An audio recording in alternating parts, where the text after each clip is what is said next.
একার সংসারে একটা মেয়ে আছে, তার উপরে সব কাজ সামলে রান্না বান্না করতে খুব এই গরমে কষ্ট হয়ে যায়, ভীষণ পরিমাণে কষ্ট হয়ে যাচ্ছে। এখন আমি রান্না করছিলাম, রান্না করতে করতে এসে বিশ্বাস করবে না, এসি নিচে বসেছি। এসিটা আছে বলে রেহাই পেয়েছি জানো।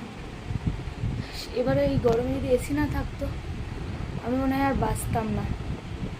যখন আমি এসিটা নিয়েছিলাম তখন কত মানুষ কত কথা বলেছিল, কিন্তু ভগবান যেটা করে কিছু ভেবেচিন্তেই করে। এখন রাত বাজে হচ্ছে 9টা, সমস্ত রান্নাবান্না করব, কারণ তোমাদের দাদাভাই সকালে মর্নিং ডিউটি থাকে, ও খাবার নিয়ে যায়, তাই রাতে আমাকে রান্না করে রাখতে হয়, সকালে নিয়ে যায়। যার একার সংসার সেই বুঝবে কতটা কষ্ট হয়। তোমাদের সাথে একটা গুড নিউজ এখনও শেয়ার করা হয়নি, নেক্সট ভিডিওতে শেয়ার